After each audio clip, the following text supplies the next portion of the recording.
We cannot stay home all our lives. We must present ourselves to the world, and we must look upon it as an adventure. Beatrix Potter. Hey everybody, welcome back to the Seasons of Jason podcast. Thank you for being on this journey with me. Time is our most precious resource, and the fact that you choose to spend 20 or 30 minutes a week with me listening to my story means a lot, and I deeply appreciate you for that. Listen, I know last week's episode was heavy, but there is some light at the end of the tree tunnel, because this episode is about a single moment, a flashpoint that changed the direction of my entire life. So let's get into it. In 2014, I moved to Boulder City, Nevada, and I was full of preconceived notions. Boulder City is only about 15 minutes from Las Vegas.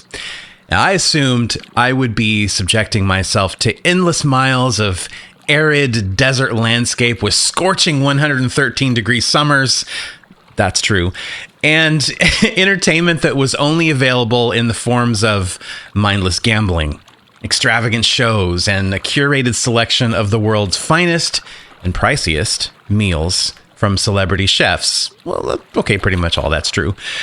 Those aren't all terrible things, and they're certainly what's most pervasive near Sin City, but once you set your sights beyond the Las Vegas Strip and onto locations like Lee Canyon, Red Rocks Canyon, or the almost 2,400 square miles of the Lake Mead National Recreation Area, those preconceived notions get shattered.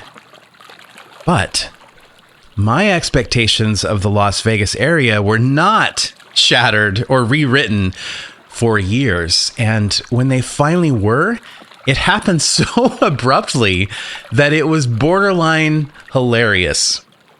So my house was at the eastern end of Boulder City, and it was nestled up against miles of hilly, dusty desert landscape. One day in 2016, I was walking my dogs the same route I'd walked them for the last 2 years, because just like them, I'm a creature of habit. On a whim, I stepped off the sidewalk and found myself trekking along some ORV trails. And if you're not familiar with ORV, it basically means off-road vehicles, Jeeps, buggies, ATVs, trails that you can only access by foot or bike or all-wheel drive. After about a mile of doing this, I started going up this hill that caused my heart to pump wildly in rebellion, and my knee, which you know about from last time, my knee started sending painful reminders of its condition to my brain with every single step. Okay, look, I'll be honest, this hill, looking back on it now with what I've done in my hiking, short hiking career, it was more like a little wrinkle in the ground compared to most mountain ranges, but it was at the time a very difficult and steep climb for me, because I was at the very beginning of my learning curve, very beginning of my journey. I hadn't even started it yet, really. But at the peak, and I use the word peak loosely, was an unexpected payoff.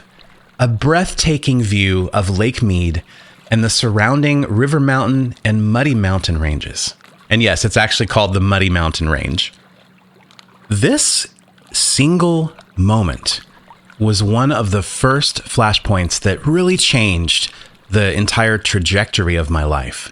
When you live somewhere for almost 3 years and fail to realize that a view that beautiful is a 1-mile walk from your backyard, something really has to change.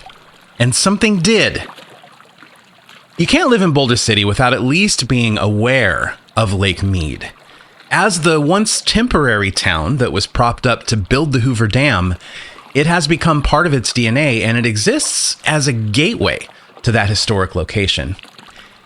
During the early summer months, more than 700,000 people visit the Lake Mead National Recreation Area, so the impact on little Boulder City is not subtle. But as someone who exceedingly relied on only traveling by car. The navigational portion of my brain told me, well, it's 8.4 miles northbound down Highway 93, and then it's just a quick jaunt on Lakeshore Road to the water. Holy crap, though. I could hike right to Lake Mead, I thought to myself. And then as I was out there, I spoke it out loud repeatedly, like a mantra.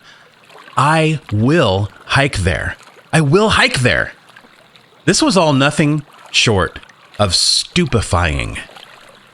That single goddamn view caused me to question what I was doing with my entire life.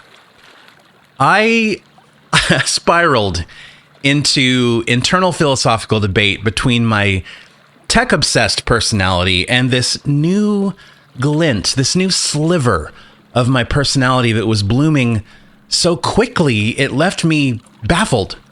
That little internal discussion, dialogue, argument, whatever, was noisy and bitter and accusatory and kind of overwhelming. I felt like I had split personalities fighting for control of my thoughts, my actions, my ideologies. Well, nature won that discussion, as it does. I decided I would hike across this desert expanse and straight to Lake Mead as soon as possible. The very next day, after a cursory amount of research, I bought some necessities on Amazon. I got a compact first aid kit. I got this solar-powered ABC watch, which I didn't even know what that stood for until I learned that it stood for altitude barometer and compass. I got this burnt orange Teton backpack and some bandanas to protect my head and my neck from the unforgiving Nevada sun. Now, this is where I should tell you I am 5'7", 5'7" tall, and at the time, I weighed 245 pounds. The very next day, after a cursory amount of research, I bought some necessities on Amazon.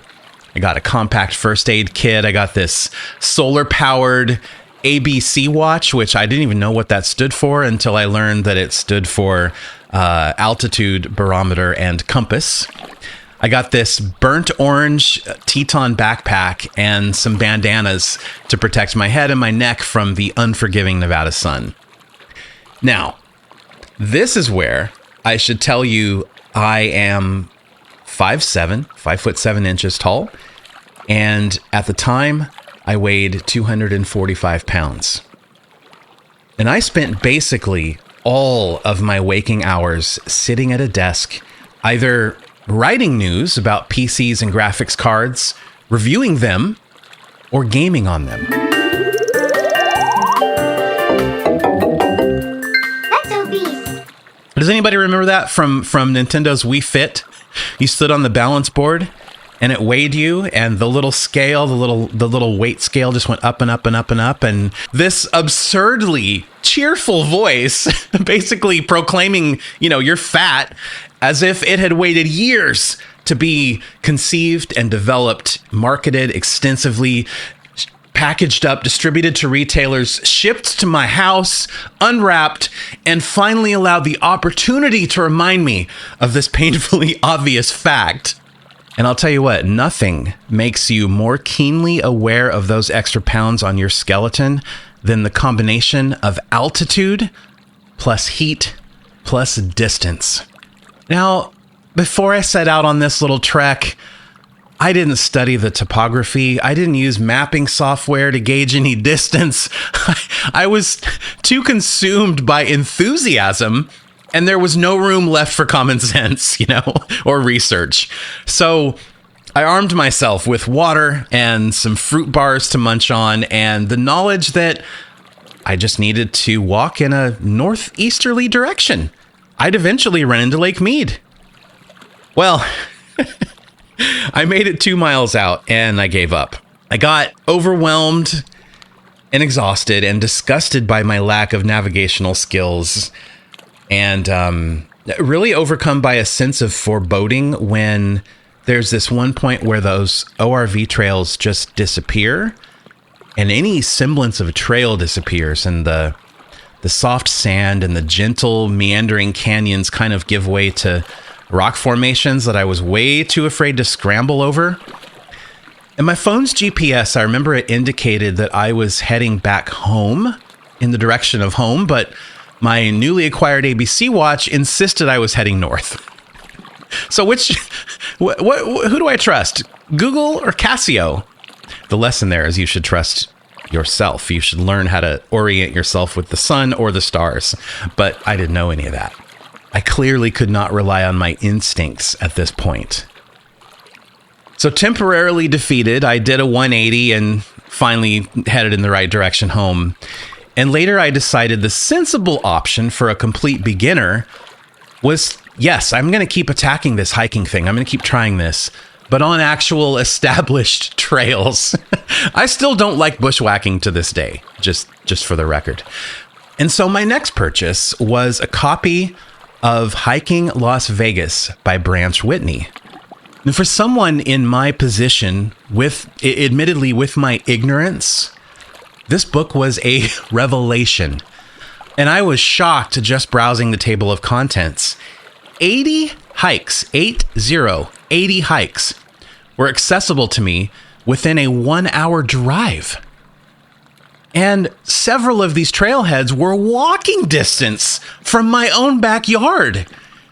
Everything from boulder scrambling to leisurely meadow walks through snow and desert, over mountains and across endless canyons protected by deep, ancient rock walls, hundreds of feet high, to destinations like the Colorado River and hot springs and 3,000-year-old bristlecone pines.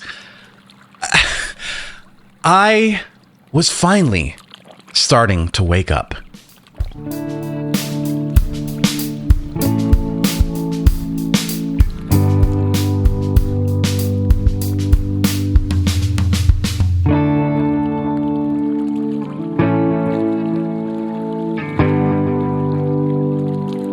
And so all of this led to my very first official guided hike, which is where the truly fundamental changes started taking shape in my life. And that is coming up next week. Thank you once again, everybody, for listening to the Seasons of Jason podcast. I really appreciate you being here. And until we talk again, take care and take care of each other. See ya.